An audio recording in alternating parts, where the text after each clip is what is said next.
A história começa no reino de Yan, na cidade de Liunyun.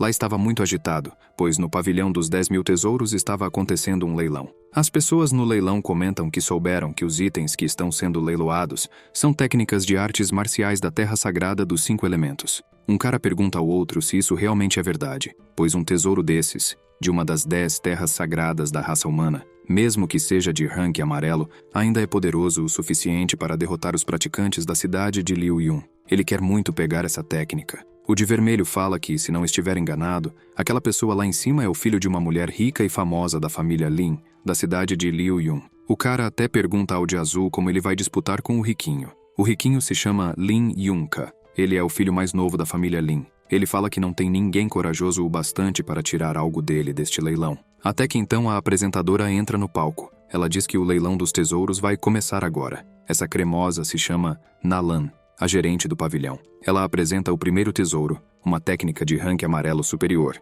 a técnica movedora de montanhas, repassada pela terra sagrada dos 5 elementos. Os lances começam em 300.000 moedas de ouro, e cada aumento deve ser maior que 10.000 moedas de ouro. Os lances começam em 350.000, depois 380.000 e 400.000, mas o riquinho dá um lance de 3 milhões. Ele pensa que ali está cheio de mendigos pechinchando. As pessoas ficam em choque ao ouvir isso, pois Lin Yunka aumentou em 10 vezes o valor inicial. Elas acham isso uma loucura. Nalan pergunta se alguém vai querer aumentar o preço. Os outros no leilão se perguntam quem poderia competir com a família Lin, mas alguém maluco levanta a mão. As pessoas não acreditam no que estão vendo. O cara oferece 30 milhões e pergunta se alguém gostaria de aumentar o preço. Esse cara é o protagonista e se chama Yifan. A plateia fala que 30 milhões é 100 vezes o valor inicial, e esse valor dá até para comprar a cidade de Liuyun inteira. O riquinho Lin fica irritado, se perguntando quem era aquele cara e como ele ousava tentar pegar algo que ele quer. E como ninguém mais aumentou o lance, Nalan bate o martelo dizendo que a oferta de 30 milhões vai ganhar. Um velho fala para Lin Yunka que ele não deve deixar suas emoções controlá-lo, pois eles foram ali por outro motivo. Lin Yunka diz que já sabe disso e não precisa que o velho fique falando. Então o item foi vendido. As pessoas começam a sair, pois o item que elas queriam já foi vendido. Mas Nalan pede para elas esperarem. Ela mostra um negócio que eu nem sei o que é. Ela pede para elas olharem, dizendo que este é o último tesouro do dia. A Ordem da Ascensão Celestial. O lance inicial começa em 2 milhões de moedas de ouro, e cada aumento deve ser não menos que 100.000 moedas de ouro. Os queixos das pessoas caem ao ver. Esta é a lendária Ordem da Ascensão Celestial. O velho fala para o riquinho que este é algo que a senhorita Shiner esteve ansiando por muito tempo, e que caso Lin Yunka queira se aproximar da mansão do Lorde da cidade, ele deve comprar isso. O protagonista pergunta o que é essa Ascensão Celestial. Essa ascensão serve para um mortal ter a chance de entrar e cultivar na Terra Sagrada.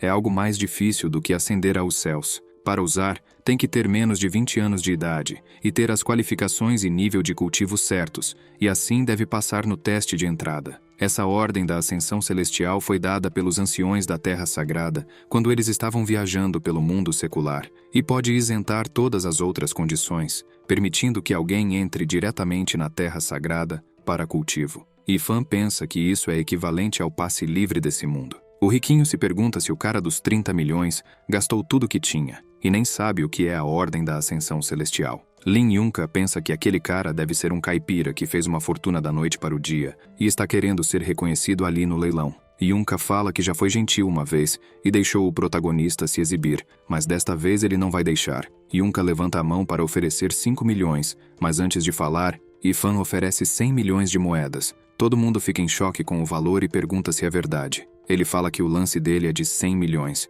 Ele se pergunta como todos no leilão podem ter uma audição tão ruim. Nalan bate o martelo sem nem pensar 2 vezes. Ela pensa que não pode deixar esse peixe gordo escapar. As pessoas do leilão pensam que Nalan poderia pelo menos terminar o leilão de forma digna. Nalan pergunta ao protagonista como ele gostaria de fazer o pagamento.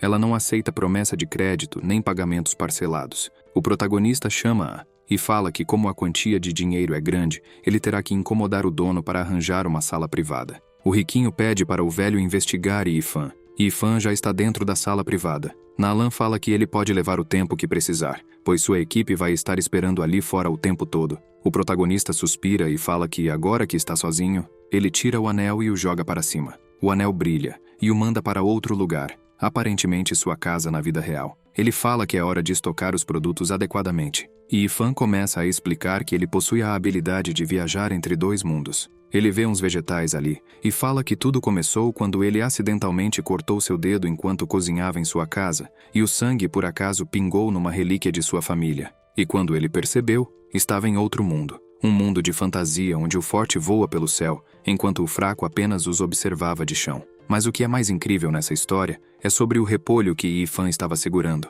O repolho evoluiu para um espírito de vegetal, puro como cristal. As pessoas da feira ficaram loucas para comprar, oferecendo 10 milhões pelo repolho.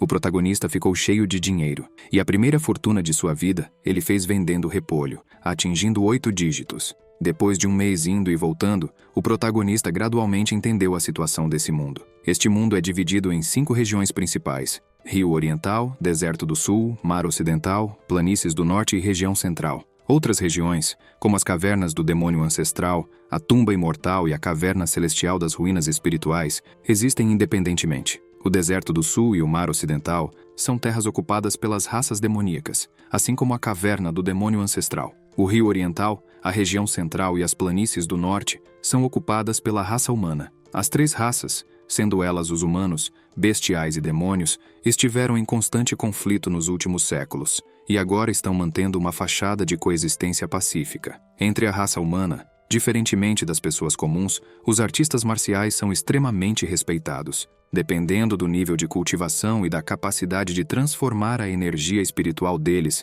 em uma forma diferente, eles são categorizados em 2 reinos principais: o reino místico de cultivação corporal, de 7º nível, e o reino místico de cultivação espiritual, de 10º nível. Os 7 níveis do reino de cultivação corporal são divididos em reino do temperamento corporal, reino da fortificação óssea, reino da força interna, reino da transfusão sanguínea, reino da limpeza da medula, reino da iluminação e reino celestial profundo. Os 10 níveis do reino de cultivação espiritual são reino da energia espiritual, reino espiritual astral, reino do mar espiritual, reino celestial, reino do retornado, reino do núcleo dourado, reino da manifestação espiritual, reino da transcendência divina e reino do vazio errante. Além disso, o mecanismo do anel ancestral também foi algo que só veio à tona através da constante reflexão do protagonista. Primeiramente, para que o objeto possa atravessar para o outro mundo, é necessário que ele seja uma planta ou animal. Todas as outras coisas não são capazes de viajar através dos mundos. Também há um estrito limite de peso no que pode ser trazido, sendo algo em torno de 200 gramas. Do outro lado, se levar algo do outro mundo para a Terra, vai virar lixo. Por sorte, o anel ancestral também vem com uma função de troca de roupas, o que salvou muito o protagonista. Voltando ao protagonista, ele está pensando que estava tão focado em se exibir no leilão que esqueceu que tinha apenas alguns legumes sobrando em sua casa. Agora ele precisa encontrar uma maneira de conseguir mais coisas para reabastecer. Ele nota algo pela janela e pensa em uma ideia. Um dia depois, no mundo ancestral, os guardas falam para Nalan que o protagonista já está um dia inteiro na sala e ainda não saiu. Ela pede para esperarem um pouco mais. O guarda da direita fala que Yifan está vestido como uma pessoa comum e não parecia uma pessoa rica. O outro guarda fala que é muito suspeito alguém como ele aparecer do nada. Nalan pensa sobre isso e decide que não vai esperar mais e vai entrar. Mas quando a porta se abre, ela dá de cara com o protagonista. O protagonista agarra ela e fala que ainda não é ano novo, então ela não precisava fazer esse alarde. Ela se afasta e pergunta se Yifan já preparou as moedas. Ela fica corada e se pergunta como ele ousa tirar vantagem dela. E se ele não pagar hoje, ele vai estar em apuros. Yifan fala que moedas de ouro são um pouco difíceis de arranjar. Nem deu tempo de ele terminar. Os guardas já começaram a xingar, falando que o protagonista é caloteiro. Mas de repente, Yifan pega uma flor muito bonita. Ele fala que eles terão interesse na flor. Nalan olha e fica impressionada. Ela pensa que isso é uma erva causa de dragão. De acordo com as lendas, ela tem uma habilidade milagrosa de tratar lesões externas e pode prolongar a vida daqueles que não estão feridos, sendo uma erva espiritual inestimável. O protagonista pergunta quanto isso vale, pois se isso não for o suficiente, ele tem mais coisas. Nalan olha para uma cesta e percebe que lá tem mais erva cauda de dragão, que é uma cura milagrosa, a flor espírito azul, que pode fazer qualquer mulher ficar bonita para sempre, e o galho sem raízes de 1000 anos, que é extremamente difícil de achar. Esses são todos tesouros mundiais. Ela grita que ter algumas dessas flores seria aceitável, mas ele tem uma cesta cheia delas. Eles gritam que essa pequena cesta valeria no mínimo 200 milhões de ouro. E aonde o protagonista pegou essas flores? Foi ajudando um gari a juntar uns matos secos. Ele pensa que eram apenas gramas rabo de cachorro e folhas de uma árvore qualquer que ele juntou. Nalan, toda feliz, chama Yifan para conversar. Ela pergunta se ele gostaria de vender todas essas ervas para ela, pensando que já viajou o mundo por vários anos, mas essa é a primeira vez que ela tem uma oportunidade tão incrível e ela não pode deixar o cavalo passar arriado. O protagonista fala para ela que cada erva cauda de dragão vale 40 milhões e se ela quiser levar tudo, terá que pagar a ele. Ela responde que tem vários tesouros em suas instalações, então ele pode pegar o que quiser lá. Yifan sorri e aceita a proposta. Um tempo depois, o protagonista já está saindo com um monte de tesouros na mochila. Enquanto ele sai, ele grita para Nalan que pegou aquele tesouro, mas ela ainda o está devendo. Ela responde que ele pode voltar quando quiser. O guardinha fala espantado para Nalan que Yifan levou todos os tesouros do primeiro andar do salão. Nalan diz para o guarda que ele não entenderia. Isso é chamado de investimento a longo prazo. Ela pensa que alguém que consegue ter tantos tesouros preciosos, mas os trata como lixo, deve ser uma pessoa especial. Em outro lugar, o protagonista estava confuso. 2 malucos estão tentando roubá-lo. Yifan pergunta para ele se acham que podem pegá-lo. Um dos caras tenta atacar Yifan, mas ele grita "voltar para a terra" e simplesmente desaparece.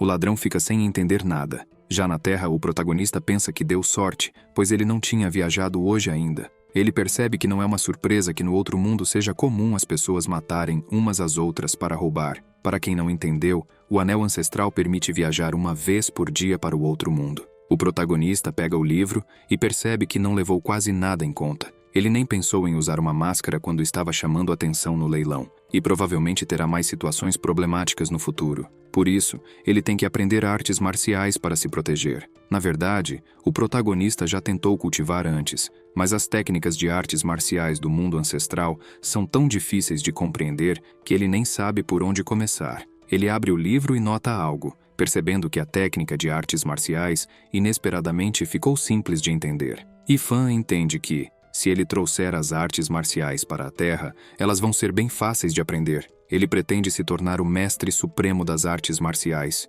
Meio mês depois, o protagonista já está dando murros nas pedras e quebrando-as com um soco. Ele suspira cansado, mas finalmente conseguiu. Nos últimos 15 dias, ele vem cultivando diligentemente de acordo com a técnica movedora de montanhas, enquanto nutria seu corpo com os alimentos que trouxe da terra. Por isso, ele está progredindo em uma velocidade incrível. Ele pensa que talvez seu corpo esteja muito mais forte porque ele veio da terra. O soco que ele acabou de dar tinha o poder de 2 toneladas. Não só isso, seus órgãos internos também foram fortificados. Apesar de seu corpo parecer estar no estágio inicial do reino de temperamento corporal, seu poder já está comparado ao de um artista marcial no reino da força interna. Esse nível de poder pode ser considerado como seu primeiro passo no mundo das artes marciais. Mas, já que seu rosto ficou exposto cedo demais no leilão, vão ter mais pessoas atrás dele, então ele deve se esforçar ainda mais. De repente, alguém grita pedindo socorro. 6 pessoas estão sendo atacadas por lobos.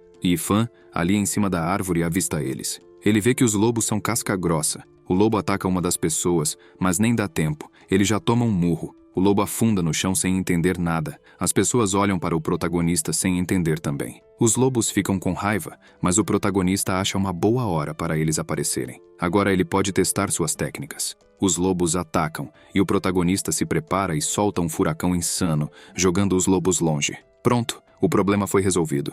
As pessoas elogiam Yifan, dizendo que ele é incrível. Em outro lugar, só dava para escutar as pancadas. O protagonista estava derrubando as árvores no tapa. Ele dava um tapa na diagonal que cortava a árvore no meio. A garotinha de antes chega e fala que ele foi realmente muito incrível. Ela diz que, graças às árvores que ele derrubou, agora eles têm madeira para fazer as construções do vilarejo da família Mu. Yifan fala para ela que não foi nada demais. Ele se lembra do pai da garota, que disse que seu nome é Muti, e ele é o filho do chefe do vilarejo. Mutié agradece ao protagonista por salvar sua filha e as pessoas do vilarejo, dizendo que a família Mu está devendo uma para ele. Mutié fala que, mesmo que Yifan seja um artista marcial habilidoso, essa montanha ainda é muito perigosa, mas o vilarejo da família Mu é muito mais seguro. Mutié chama Yifan para seguir para o vilarejo com eles. O protagonista pensa que depois de matar a alcateia de lobos, foi convidado por pessoas que nunca viu antes. Então ele respeitosamente aceitou o convite. Acontece que Yifan estava precisando de um lugar mais isolado para cultivar a técnica movedora de montanhas. Então ele simplesmente aceitou. Nos últimos dias, Yifan conseguiu uma quebra do reino de temperamento corporal para o pico do reino da fortificação óssea, mas ultimamente seu progresso tem reduzido o ritmo. Ele pensa que alcançou um gargalo na sua cultivação. O reino da força interna, como o nome sugere, cultiva os 5 órgãos internos até que fiquem fortes o suficiente para digerir até pedra. De acordo com a técnica movedora de montanhas, consumir os órgãos internos de bestas de alto nível pode ajudar a romper para o reino da força interna. O protagonista pensa que seguir para a Terra e comprar carne e trazer para o outro mundo seja uma boa ideia. Muti chama Huoru e fala que já estão prontos para seguir ao mercado. Ele chama Yifan para seguir também, já que ele está livre. Yifan pensa um pouco, mas decide seguir. Na cidade de Liuyun, chegando na feira, Mutie está vendendo as peles de lobo e algumas presas de javali. Ele olha para o protagonista e o agradece,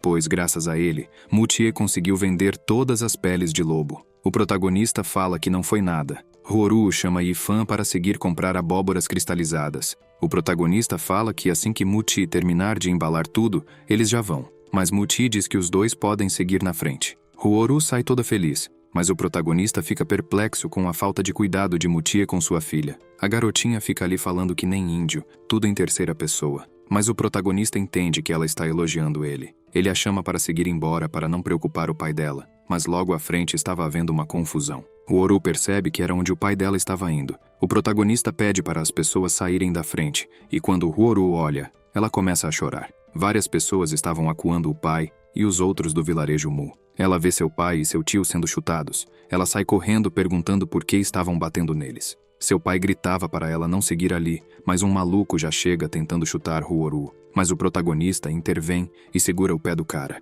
O protagonista segurou tão forte a perna do cara que simplesmente a quebrou ao meio. Ele pergunta para o cara como um homem que está no estágio avançado do temperamento corporal pode atacar de forma impiedosa uma garotinha de 13 anos que não tem força nenhuma. O cara todo torto no chão pergunta quem era o protagonista e como ele ousava fazer isso. Ele grita para todos atacarem o protagonista, mas não adianta. Yifan dá só um golpe em um dos caras, que já derruba um monte. Ele pisa no maluco e pergunta se o cara vai dar uma lição nele agora. Mas o cara caído fala que não ousaria fazer isso com o protagonista e pede piedade. Um careca lá de trás fica só olhando. Ele pensa que o protagonista, mesmo jovem, já está no reino de fortificação óssea e pergunta como ele conseguiu fazer isso. Yifan pega o cara e pergunta por que ele bateu nas pessoas que estavam na rua. Yifan pede para o cara responder adequadamente. Caso contrário, seu próximo soco vai esmagar a cabeça do rapaz. O tio de Huoru chega para Yifan e fala que não precisa disso, pois esses caras aí são da mansão do senhor da cidade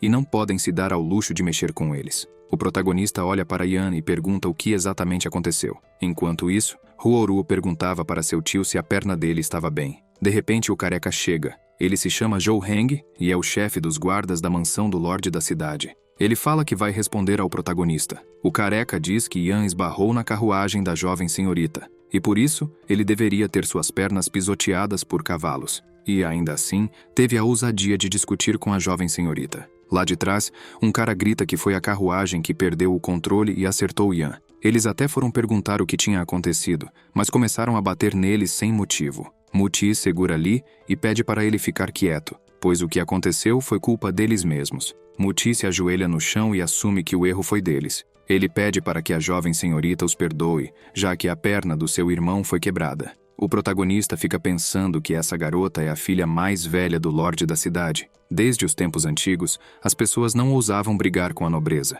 Yifan não tem dúvidas do porquê Muti não quer mexer com eles. A garota começa a abrir a cortina e fala que, já que eles estão errados, então devem pagar por seus erros. Essa garota se chama Lan Shiner. Ela pede para o careca cortar a perna de cada um deles para servir de aviso para os outros. Eles ficam chocados com o quão maldosa essa garota é. Ela fica toda enjoada falando que eles apenas vão perder a perna, enquanto ela perdeu seu bom humor. Ela pede para o careca cortar. O careca fala que, se é o que ela deseja, então ele vai fazer. Zhou Heng tenta cortar um dos caras, mas o protagonista segura a espada dele com a mão. Zhou Heng já fica em choque. Em seguida, Yifan tenta dar um tapa no careca, mas ele consegue desviar. Zhou Heng recua um pouco. Yifan pergunta para o cara caído se ele está bem, e o cara diz que sim. Huoru estava chorando com medo de Yifan se machucar. Lan se pergunta de onde esse garoto veio e como ele ousa seguir contra ela. De repente, o protagonista avança e o careca tenta se defender com sua espada, mas o protagonista dá um golpe no meio dela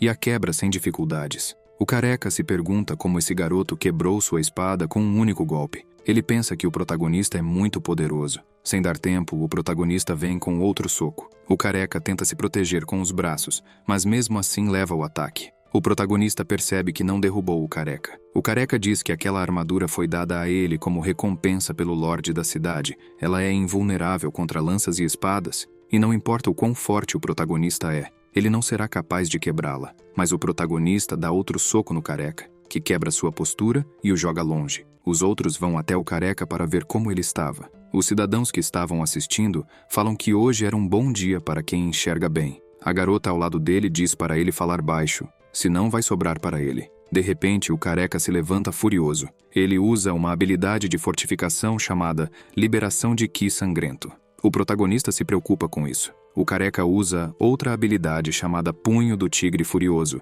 e dá vários golpes no protagonista. Mas Yifan, após receber vários golpes, percebe algo. O careca continua atacando e percebe que o protagonista nem sequer sabe artes marciais ainda. Ele fala que está no início do estágio do reino da transfusão sanguínea. O protagonista diz que o careca está 2 reinos acima dele, e mesmo assim é muito fraco. Yifan dá um soco bem dado no careca, que chega a entortar o queixo. Os outros vão lá ver de novo se o careca está bem. As pessoas nem acreditavam no que estavam vendo. O careca se pergunta como esse garoto que nem sabe artes marciais é tão poderoso. Huoru vai até Yifan e pergunta se ele está bem. Ele diz que sim. Ele percebe que seu corpo físico, ao seguir para o mundo, aparenta ter se tornado um corpo divino naturalmente, e sua força já excedeu em muito a deste reino. Lan pede para o guarda mobilizar os soldados da mansão do lorde da cidade e deter todos os que estão nessa multidão, prendendo-os na masmorra. Eles se ajoelham e afirmam para ela. Mutier fala para Yifan que se os guardas chegarem vai dar problema,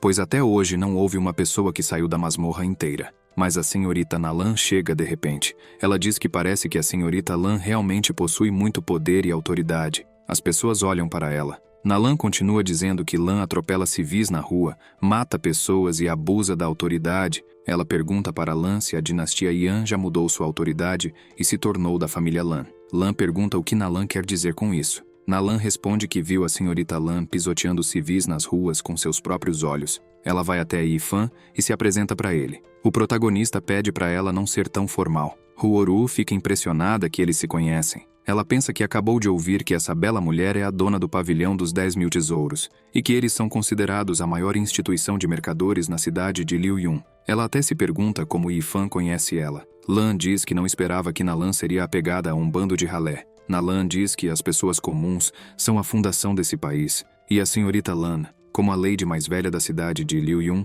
esteve repetidamente chamando as pessoas de desagradáveis e baixas. Nalan se pergunta se por acaso essas palavras chegassem à cidade real, será que ela receberia alguma crítica? Lan pergunta se por acaso Nalan a estava ameaçando. Nalan responde que não ousaria, mas se Lan levar essas pessoas, terá que passar por cima do pavilhão dos 10.000 tesouros. Lan pensa um pouco. Ela se lembra que o pavilhão dos 10.000 tesouros é a maior associação mercante na província de Yan, com uma fundação forte e numerosos experts. Se eles se sentirem ofendidos, é certeza de que problemas infinitos virão para cima dela. Então, ela decide deixar isso para lá e vai embora. Agora a família Mu está a salvo. Em outro lugar, o protagonista agradece a Nalan por salvá-los hoje. Ela responde que não foi nada demais. Ela pede para levar os feridos para o quarto de hóspedes para checarem as feridas deles. Huoru pergunta para Yifan por que aquela mulher linda e rica o salvou e que tipo de relação Yifan e ela têm. Ele pensa um pouco e responde que ela deve dinheiro para ele. Isso choca Huoru.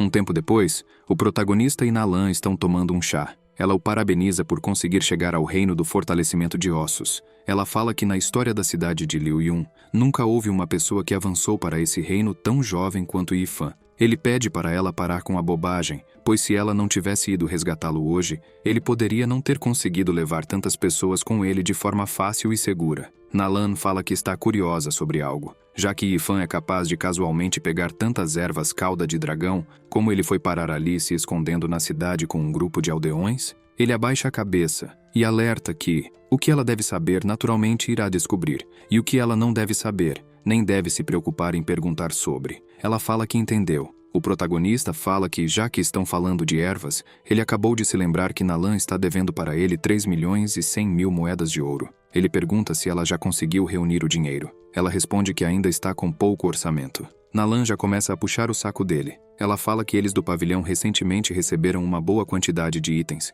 e pergunta se Ifan gostaria de dar uma olhada. E se caso ele achar algo que goste, ele pode pegar na hora. Ele pergunta se é verdade, e ela responde que sim. Ifan se lembra que quando o careca lutou, ele usou uma técnica marcial de punho. O protagonista olha para Nalan e pergunta se ela tem alguma técnica de artes marciais. Ela o leva para outro lugar onde tem todas as técnicas disponíveis no pavilhão, e ele pode escolher e pegar quantas quiser. Ela fala que tem a técnica dedo perfurador de montanhas, uma técnica amarela baixa. Ela explica que quando essa técnica é refinada para o nível baixo da maestria, permite que um dedo perfure montanhas e rochas. Mas o protagonista passa essa. Nalan diz também que tem a palma da areia negra, uma arte marcial amarela intermediária. Esta técnica de palma foi passada das terras áridas do sul e requer que a pessoa cultive uma técnica das terras do sul para que possa ser usada. O protagonista acha muito trabalhoso, então passa também. Ela fala de outra técnica marcial chamada mão perfuradora de flores, que é conhecida por sua suavidade e agilidade. Ifan acha muito feminina e passa essa. Agora só tem uma arte sobrando: o punho das sombras. É uma das artes marciais mais caras que tem ali. É uma arte de pico do rank amarelo. O protagonista pensa que essa é a mais interessante. Já no saguão do pavilhão, Horu estava lá sentada. Enquanto isso, o protagonista e Nalan estavam conversando sobre a técnica do punho. Ela explica que mesmo um gênio precisaria de 2 ou 3 meses de trabalho duro para começar a técnica. Horu avista eles. Ela vai até Ifan e o abraça, dizendo que ele finalmente voltou. Ifan pergunta por que ela estava ali fora, pois ele pediu para ela ficar no quarto de hóspedes. Horu fala que estava preocupada com ele e, por isso, veio dar uma olhada. Nalan comenta que eles têm uma boa relação. Quem não sabe deve pensar que são irmãos de verdade. E Ifan diz que Horu é meio que uma seguidora dele. De repente, o protagonista tira algo do bolso. Era uma roupa que ele comprou para Horu. Horu fica toda feliz com o presente. Nalan vai até ela e fala que Ifan comprou exclusivamente para ela. Antes de Horu e Ifan se encontrarem, Ifan e Nalan estavam andando por aí, e ele viu uma roupa e pediu para Nalan guardar para ele. Nalan diz que o protagonista tem um olho perspicaz, pois essa roupa é feita da mais fina seda do verme do fogo. Não somente é muito bonita e exótica, como também pode temperar os meridianos, revigorar o útero e nutrir o yin, então é um presente perfeito para uma garota. Horu agradece ao protagonista, mas de repente um cara chega gritando. Pelo que parece, o tio de Horu estava mal. O médico explica o que estava acontecendo e todo mundo fica triste. O homem na cama fica triste. Nalan e o velho ficam tristes. Horu e os outros também. O velho explica que, a não ser que uma pessoa lendária com um grande poder ajude, ou usando uma medicina milagrosa, não haverá chance de sobrevivência. O velho se pergunta onde, nesse mundo, eles poderiam achar alguém com ervas miraculosas. O protagonista lá atrás fala que sabe onde tem. Já na Terra, 2 recepcionistas de uma loja de ervas estavam trabalhando, mas já estava na hora de fechar. De repente, antes de fechar, o protagonista chega. O cara até se assusta. Mas quem não se assustaria com essa cara? Enquanto isso, no outro mundo, o povo só esperava. Horu se pergunta por que Ifan ainda não voltou. Já estava tarde da noite e ele ainda não tinha voltado. De repente, ele entra na sala. Ele mostra algumas ervas e pergunta para o velho se elas serviriam. O velho fica de queixo caído ao ver. São ervas: flor do sangue de unicórnio azul, Xitigarbha rei cordyceps e folha das 7 estrelas Yunling. Todas essas são ervas espirituais preciosas e raras de se obter nesse mundo. O velho fala que servem sim. Ele pensa que esta é a primeira vez na sua vida que vê tantas ervas medicinais raras juntas ao mesmo tempo. Horu nota que a mão do protagonista está machucada e pergunta o que houve. Ele faz uma cara de vergonha e se lembra do que aconteceu. Quando ele estava na terra, ele pediu algumas ervas que servem para ferimentos na perna. Ele colocou a mão na porta, mas a porta fechou automaticamente. E Ifan diz que, no calor do momento, quando ele voltou para a terra, ele pensou que ainda tinha o fortalecimento do corpo. 3 dias depois, Horu estava cozinhando. Ela briga com seu tio, pois havia dito para ele descansar e ele estava ali de novo. Ele fala para ela não se preocupar, porque agora suas pernas estão boas. Ele pergunta para ela onde Ifan estava. Ela responde que saiu para caçar e disse que os feridos precisam de mais nutrientes. Ela fala que Ifan não deixou ninguém seguir com ele. Enquanto isso, lá com o protagonista, ele já estava brigando com uma cobra gigante. A cobra se enrola nele, mas não o para. Ele usa a técnica do punho e, de repente, a cobra ataca ele de novo. O protagonista sorri, pois era tudo parte de seu plano. A cobra simplesmente explode e Yifan pega seu coração. Ele fala que esse punho das sombras é realmente impressionante. Agora Yifan está no estágio intermediário do reino da força interna, e para quem achou Paul com um coração só, o protagonista está com uma cesta cheia. Ele suspira por ter finalmente acabado. Ele se lembra da senhorita Nalan falando que essa arte marcial de alto nível era extremamente difícil de compreender e que, para começar, mesmo um gênio teria que passar por até 3 meses de treinamento duro. Mas depois de passar pela simplificação da Terra, essa arte secreta sofisticada foi modificada para que até um idiota conseguisse entender. E Yifan fala que se Nalan descobrisse que ele já conseguiu dominar com sucesso a técnica e que ele avançou para o estágio avançado do reino da força interna, ela provavelmente ficaria de queixo caído de tanta surpresa. O protagonista pensa que, embora ele tenha avançado tanto, precisou comer órgãos de animais selvagens por vários dias,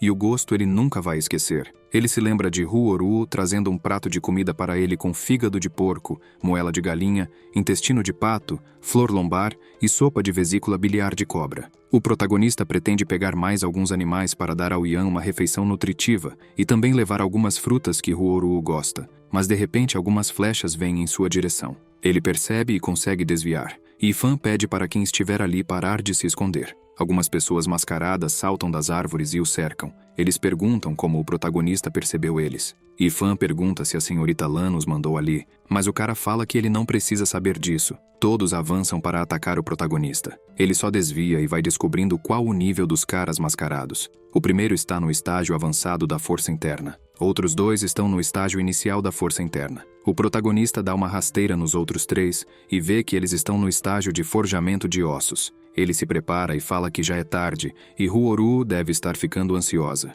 Então ele decide acabar com tudo logo. Ele dá socos normais consecutivos e derrota todos de uma vez. O cara mascarado fica sem entender nada, porque as informações dadas a ele eram que o protagonista não tinha nenhuma técnica e estava no estágio de forjamento de ossos. O protagonista diz que a informação estava errada. O cara mascarado pensa que com a força que o protagonista tem, ele poderia facilmente estraçalhar os órgãos e os ossos deles, mas o protagonista escolheu não os matar. O cara se pergunta como o protagonista tem tanta precisão em controlar sua força. Yifan pisa no maluco e pergunta quem é o mandante dele, dizendo que se ele falar, vai poupar sua vida. O cara sorri e fala que não adianta perguntar. Ele é de uma seita de assassinos e prefere morrer do que vender informação sobre o mandante. O protagonista fica sério e fala que não esperava que o cara seria durão e teimoso. Ele ergue o pé e fala que vai facilitar as coisas para eles. O protagonista oferece o dobro pela vida do mandante deles. O cara responde que a seita dos assassinos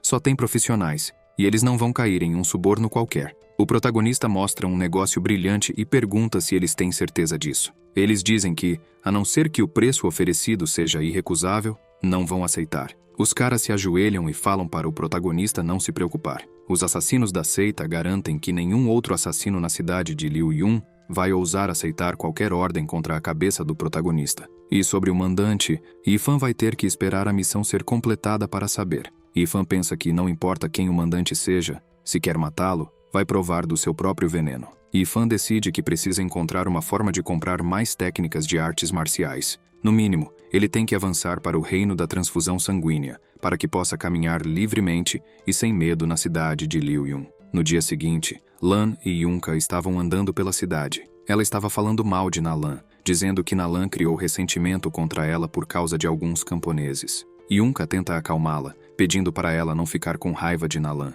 Ele pega um grampo de cabelo e fala para ela que esse é o último grampo dourado do pavilhão e que ele conseguiu alguém para ficar esperando por um bom tempo esse grampo. Lan vai na frente, dizendo que vai gastar hoje. Já no salão do pavilhão, o protagonista pede mais técnicas de artes marciais para Nalan. Ela fica chocada, pois o protagonista acabou de comprar a técnica do punho há alguns dias. Nalan pergunta por que ele quer mais uma tão cedo. O protagonista pede para ela não se preocupar, afinal ele não tem nada além de dinheiro agora. Ao ouvir isso, Nalan diz que vai vender. Ela fala que é uma coincidência, pois o pavilhão acabou de encontrar alguns bons itens ontem, e eles estão prestes a entrar em leilão. Ela mostra uma técnica de rank amarelo nível superior, passos da flor flutuante, uma arte marcial física. De repente, Lan chega e se espanta ao ver o protagonista andando ali. Ela joga um sapato na cara de Yunka, chamando-o de inútil. Lan pergunta para ele se ele não havia prometido que mataria o protagonista para ela, e como ele está bem vivo e andando ali no pavilhão. Yunka não entende também, pois gastou muito dinheiro com um grupo de assassinos profissionais para matar o protagonista. Yunka acha impossível os assassinos terem falhado em realizar o trabalho. O protagonista olha para Nalan e pede para ela guardar qualquer técnica de nível alto que receber. Ele irá comprar todas antes de irem a leilão. Lan interrompe a conversa e pergunta que tipo de conversa arrogante um homem pobre do interior está tendo ali. Lan fala para Nalan que vai comprar tudo que o protagonista tiver interesse, não importa o quanto ele ofereça. Lan vai estar feliz em oferecer o triplo do valor. Nalan se desculpa com ela e fala que a regra é clara: quem der mais dinheiro vence. Lan não acredita que o protagonista tem mais dinheiro que ela e questiona se Nalan está brincando. Ela diz que, se o protagonista for capaz de comprar, ela sairá do pavilhão de joelhos na frente de todos. O protagonista pergunta se ela está falando sério. Lan debocha e diz que sua palavra é absoluta e há várias pessoas ali que podem servir de testemunha. Ela começa a rir, dizendo que o protagonista vai lamber suas botas. Mas de repente, o protagonista pega um cartão Black e entrega para Nalan. E agora ele mal pode esperar pelo show de Lan. As pessoas que estavam ali ficaram de queixo caído, pois o que o protagonista entregou para Nalan foi a prestigiosa Ordem da Nuvem Imperial do pavilhão. A Ordem da Nuvem Imperial é um amuleto dado exclusivamente para compradores extraordinários do pavilhão, presenteando-os com um status elevado. Se houver algum tesouro especial em alguma outra casa mercante, o dono dessa ordem pode usá-la diretamente para conseguir o tesouro sem a necessidade de participar de um leilão. É o cartão sem limites do pavilhão. As pessoas ficam em choque, pois dá para contar nos dedos quantas pessoas possuem uma dessas. Elas se perguntam qual é o passado do protagonista para que o pavilhão o respeite tanto. Mas, na verdade, o que aconteceu foi: alguns dias atrás, quando o protagonista terminou de tratar Ian no pavilhão, Nalan estava implorando para ele vender para ela algumas ervas. Porém, o protagonista lembrou a ela que ela ainda estava devendo para ele, e por isso, ela entregou o cartão Black para ele em troca de algumas ervas. Lan fica sem acreditar que é possível que o protagonista tenha uma dessas. Esse é o mesmo item que seu pai, o Lorde da cidade, possui. O protagonista chega para Lan e fala que não importa o quanto ela ofereça, ele pode oferecer 3, 30, 300 ou até 3.000 vezes o preço. Ele se aproxima e pergunta se ela pode oferecer mais, pois se não puder, ela já pode começar a engatinhar. Em outro lugar, Yunka está procurando Lan. Ele pergunta para algumas pessoas se elas a viram, mas ninguém sabe. Até que um cara fala que sabe onde ela está. Ela estava engatinhando enquanto as pessoas riam dela. Yunka chega ali e vê-se naquela situação. Ela pensa que nunca na vida foi humilhada dessa maneira. O protagonista fala para ela que, se ela achou que ele era alguém que podia ser intimidado, ela está errada. Ele se abaixa e fala que não gosta de se meter em confusão, mas não tem medo de entrar em uma também. O protagonista pega o grampo dela e fala que, se ela o ofender de novo, ela vai acabar assim. Ele começa a sair e fala que o show foi divertido. De repente, Yunka chega e vai até sua irmã. Ela fala para ele que mudou de ideia. Ela não quer mais matar Yifan. Ela quer transformar a vida dele em algo pior do que a morte. Yunka pergunta se aquele cara era Bai Yifan. Lan pergunta para ele quem mais seria. Ela começa a gritar que ele a humilhou agora, e se ele não ajudar, pode esquecer o casamento. Yunka grita com ela, dizendo que o protagonista é o homem misterioso que roubou a técnica movedora de montanhas e a ascensão celestial dele há um mês atrás. Lan não entende isso, mas ele tenta explicar. Ele fala que sabia que ela queria obter a admissão para o reino sagrado para cultivar, então ele pensou em conseguir a ordem da ascensão celestial em um leilão, mas não esperava que seria interceptado no meio do processo. Yunka também mandou alguns dos seus homens perseguirem o protagonista, mas Yifan usou algum tipo de truque para escapar. Desde então, nunca mais se soube nada dele. Ele se lembra de um de seus homens dizendo que Yifan é experiente na arte de se mover furtivamente, e com isso Yifan escapou. Lan fica preocupada, se perguntando qual é o passado do protagonista. Ela decide contar isso ao seu pai. Já na Terra, em um pequeno distrito, Yifan estava relaxando na sua cama. Ele olha para o caderno e pensa que esses passos da flor flutuante que acabou de comprar possuem um total de 108 variações, e originalmente eram bem complicados. Entretanto, depois que ele simplificou através das leis da Terra, já dominou todas elas em uma noite. Com a força do punho das sombras, combinado com a agilidade do passo da flor flutuante, se ele se encontrar com alguém no pico do estágio da transfusão de sangue, o protagonista seria capaz de enfrentá-lo facilmente. Ele se levanta para seguir comprar algumas coisas boas para cultivar. Assim que ele abre a porta, a senhorita Yao estava lá. Yifan pede desculpas para ela, pois ele estava dormindo e não ouviu. Ele pensa que estava ocupado cultivando e esqueceu que hoje era dia de pagamento. Yao fica furiosa, dizendo que ele não a engana com isso, pois ele prometeu que iria pagar o aluguel no final do mês. O protagonista entrega uma parte do valor agora e fala que ainda deve 200 yuans para ela, mas pagaria tudo no próximo mês. Ela o pega pelo colarinho e pergunta o que aconteceu com ele. Mesmo conseguindo dinheiro entregando comida, ele ainda consegue por volta de 3 ou 4 mil yuans por mês. E sendo um homem saudável, ela pergunta como ele não consegue pagar o aluguel. Ele sorri e pensa que ficou ocupado cultivando no outro mundo e só volta à noite para conseguir algum dinheiro. E normalmente não consegue muito. Yao devolve o dinheiro do protagonista e fala que ele não vai conseguir viver assim, dando o dinheiro para ele por enquanto,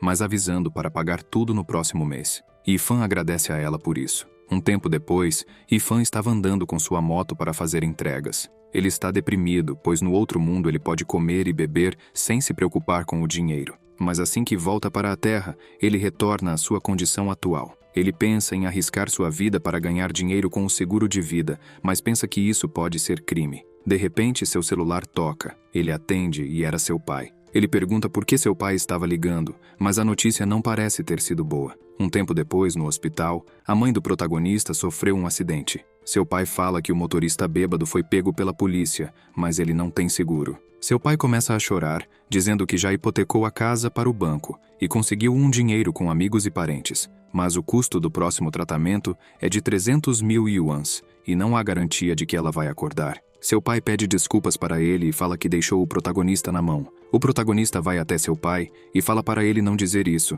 afinal, eles são uma família. Yifan fala que vai dar um jeito de pagar o resto do tratamento. O protagonista sai do quarto e já estava indo embora. Seu pai o chama, mas ele apenas continua. Enquanto caminhava pela rua, ele pensa que é verdade que uma corda de cânhamo sempre quebra no menor ponto e que o azar sempre pega aqueles que são pobres e miseráveis. De repente, ele escuta alguém gritando. Alguns homens estavam tentando sequestrar uma garota, mas o protagonista já chega voando e acerta um chute em um dos caras. A garota só vê o vulto passando. O protagonista dá um chute no meio da perna do cara e a quebra. Os outros se perguntam se não haviam acabado com todos os guardas da garota. Porém, o protagonista não é guarda, é espancador de figurantes. O cara tenta acertá-lo, mas o protagonista se abaixa e acerta o queixo do cara. O protagonista pensa que sua cultivação não é transferida completamente para a Terra. Mesmo assim, com o treino e a cultivação que ele teve, seu corpo já desenvolveu uma memória muscular, seja em agilidade ou em habilidades de enfrentar ataques.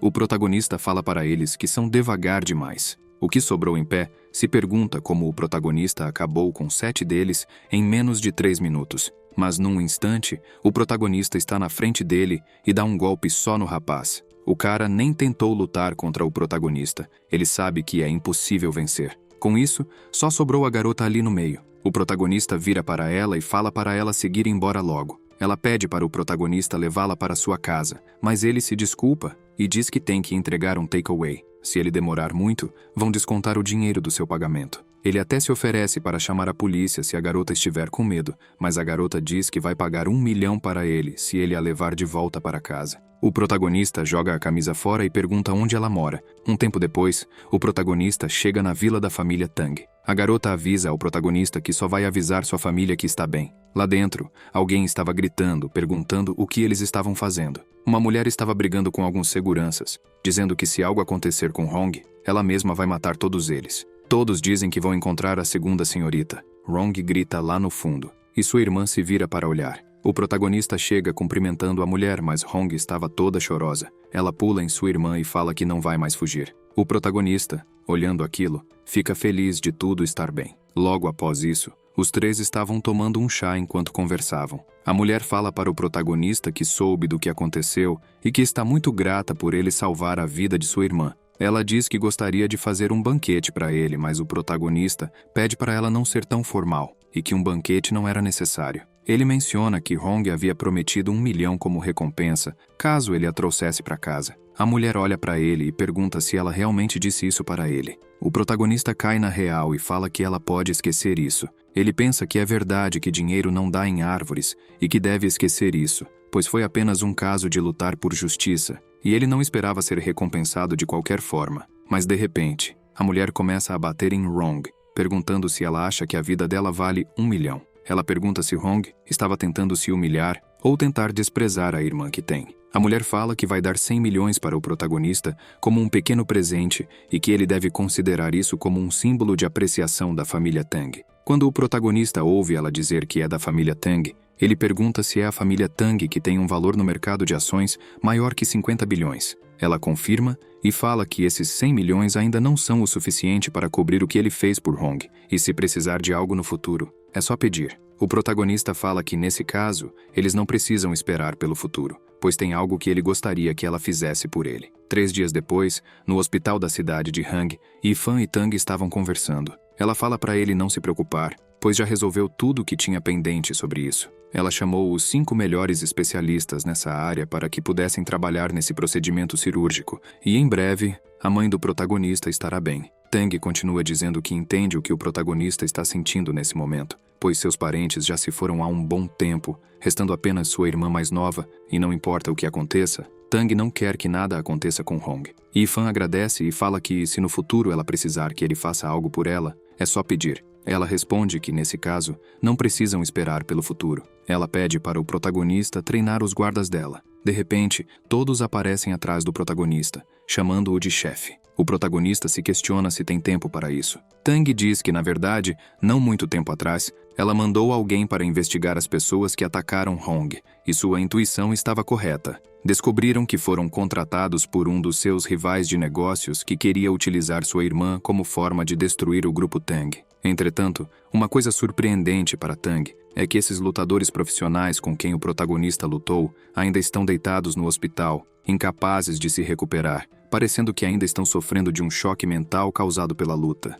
Tang pede que o protagonista ensine isso para os guardas dela, para que possam melhorar. O protagonista sorri e fala que é muito mais sobre prática combinada com um pouco de técnica. Tang diz que não vai tomar muito do tempo dele. Meio mês deve ser o suficiente, e ela vai pagar muito bem como remuneração. O protagonista comenta que ela realmente é uma mulher de negócios, pois absolutamente não deu motivo para ele recusar. Yifan diz que vai dar o seu melhor, mas não garante que vai funcionar. Tang aceita e fala que vai organizar o tempo de treinamento e fará o possível para que não interfira na vida pessoal do protagonista. O protagonista acha isso bom, pois vai ter tempo para sua família, e assim que ele receber, não terá dívida entre eles. Por isso, o protagonista já esteve treinando os guardas da família Tang por meio mês. No hospital, a mãe do protagonista finalmente acordou sem problemas e estava reagindo bem ao tratamento do médico. Chegando em sua casa, o protagonista relaxa um pouco, pois finalmente o treinamento acabou e sua mãe estava bem. Ele decide entrar no outro mundo para ver como as coisas estão indo. Ele esteve muito ocupado no último mês e não sabe como o Muti e Ruoru estão depois de terem voltado para o vilarejo. Mas quando ele entra, fica completamente assustado. O vilarejo estava acabado, tudo pegando fogo. Ele se pergunta o que aconteceu. O protagonista corre gritando os nomes dos seus companheiros, até que alguém o chama. Era Nalan. Ela diz que estava esperando por ele. No armazém do pavilhão, as pessoas do vilarejo estavam se recuperando do desastre, até que a porta se abre. Eram Yifan e Nalan chegando. Eles começam a conversar. O protagonista pergunta se estão bem, mas ele nota que o braço direito de Muti não estava mais ali. Ele pergunta o que aconteceu, até que percebe que todos perderam uma parte do corpo. Muti fala que está tudo bem, pois é só uma mão machucada. O importante é que todos estão vivos. O protagonista nota que Ruoru não está ali e pergunta onde ela está. Muti diz meio triste que Ruoru não estava bem. Nesse momento, Ruoru estava toda enfaixada e o velho médico cuidava dela. Todo o seu corpo estava queimado. Ela se olha pelo reflexo da água e se pergunta se aquela era ela. Ela começa a gritar que não quer se tratar, que prefere morrer, pois não quer viver parecendo um monstro. Mas, de repente, o protagonista chega e a desmaia. Ele fala para ela que vai ficar tudo bem depois de uma noite de sono. Ela chora ao ver que Yifan voltou. Nalan fala que deram sorte de encontrá-la e salvá-la, mas seu corpo foi muito queimado. Quase não há pele saudável no corpo dela. Nalan diz que Ruoru era uma garotinha tão linda e com uma idade tão inocente, e algo assim aconteceu com ela. Ela fala que não sabe se Ruoru vai conseguir viver com isso pelo resto da vida. O protagonista, furioso, pergunta quem fez isso. Nalan fala que os culpados são a família Lin e a mansão do Lorde da cidade. Anteriormente, na mansão do Lorde da cidade, Yunka bajulava o Lorde da cidade com pedras espirituais. O Lorde aprecia Yunka por bajulá-lo. De repente, Lan chega e pergunta se Yunka não ia quebrar os ossos de Yifan. Yunka pede para ela se acalmar. O Lorde da cidade fala para Lan parar de brincar,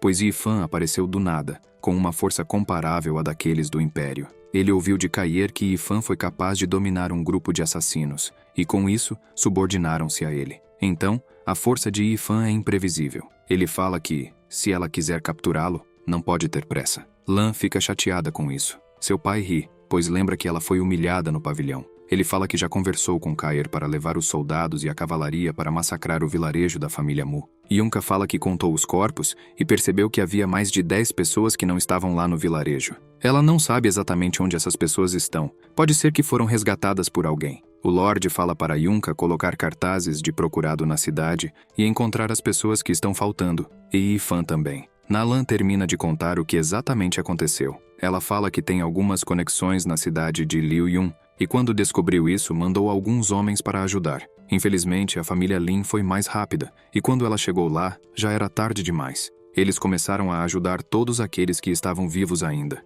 Huoru estava se escondendo dentro de um pote de arroz, mas ela também sofreu queimaduras graves por conta do fogo ao redor dela. O protagonista agradece a Nalan e fala que nunca esquecerá desse favor. Nalan pergunta o que o protagonista pretende fazer agora. Ele responde que vai matar todos eles. Ela grita com ele que isso é impossível, pois na mansão do Lorde há cultivadores no reino da transfusão de sangue e o próprio Lorde está no 5º estágio do reino da limpeza de medula, e há rumores de que ele tem uma arma arcana de alto nível. Mas o protagonista não se importa. Ele fala que não gosta de matar pessoas, mas se insistirem em matar seus amigos e as pessoas que ele gosta, ele não será piedoso. O protagonista fala que, e daí que ele está no 5º estágio do reino da limpeza de medula, mesmo assim ele será capaz de matá-lo. Mas antes de sair, o protagonista pede mais um favor. Ele pede para Nalan cuidar deles por um tempo. Logo após, o protagonista volta para a Terra e vai até uma farmácia. Ele pede muitas ervas e remédios para queimaduras. O atendente até pergunta para que tudo aquilo, mas o protagonista pede para o cara não perguntar nada.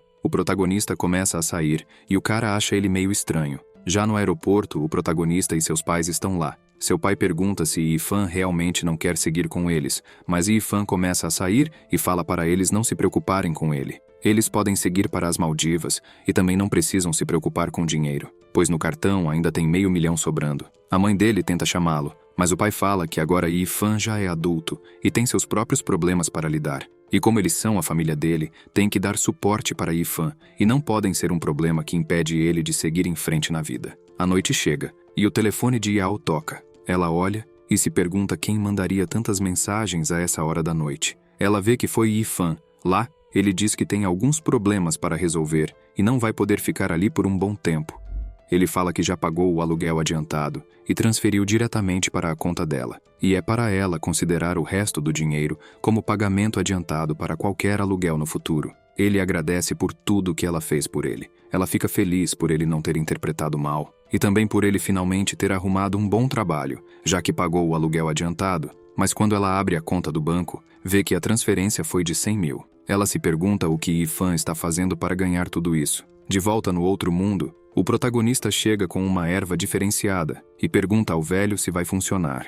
O velho fala que não tem como dar errado. Ele questiona como o protagonista conseguiu ervas medicinais tão rápido que dizem ser tão lendárias quanto deuses e dragões, que não podem ser vistos ou encontrados em nenhum lugar do mundo. O protagonista pergunta se foi rápido, porque ele achou que demorou demais. Ele pensa que o peso que o anel pode levar é pequeno demais e demorou porque teve que fazer várias viagens. O velho anuncia que eles voltaram. Ele pensa que o sentimento do protagonista por essas pessoas é realmente profundo, tão profundo quanto o oceano e tão alto quanto o céu. Nalan pergunta se a medicina está pronta. O protagonista entrega para ela e fala para deixar isso com ela. Huoru pergunta se ela vai ser capaz de voltar a ser como era antes. O protagonista diz que, assim que ela ficar boa, ele vai comprar lindos vestidos para ela. 15 minutos depois, Huoru grita e deixa cair o espelho. O protagonista do lado rapidamente abre a porta perguntando o que houve. Ela estava radiante e todo o seu corpo estava em perfeita condição. Huoru diz que realmente se recuperou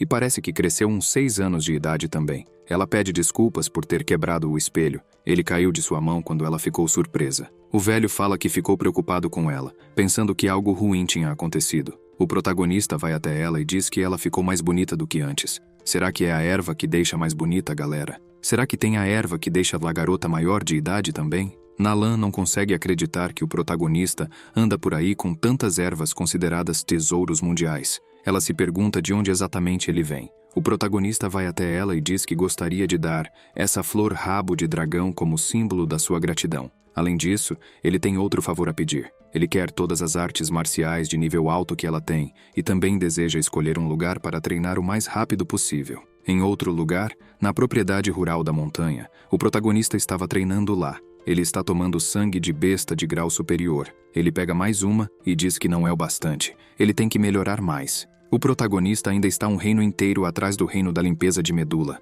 Ele toma o sangue e diz que tem que alcançar o Lorde da cidade o mais rápido possível. E Ifan continua treinando. Ele usa uma técnica chamada Corte do Yin Flamejante, que corta as árvores e pedras com um golpe. Ele toma mais sangue e usa o Corte do Yin Flamejante novamente, mas para ele ainda não é o suficiente. Ele pensa que está longe do suficiente. O velho pergunta para Nalan quantas artes marciais ela deu para o protagonista. Ele fala que pode estar vendo coisas, mas parece que o protagonista está bebendo sangue de besta demoníaca como se fosse água. Nalan responde que, quando se trata do mundo das artes marciais, é melhor não perguntar muito e só seguir o fluxo. Ela nem consegue mais ficar surpresa com o que o protagonista faz agora. A tarde chega e o protagonista está treinando a técnica de espada-chuva da tempestade. Já à noite, ele está treinando o corte da lua de prata. O dia chega novamente e o protagonista ainda está treinando. Ele está cansado e suando, e tudo ao redor dele está cortado, tanto as montanhas quanto as árvores. Ele comemora por finalmente ter avançado para o reino da transfusão de sangue.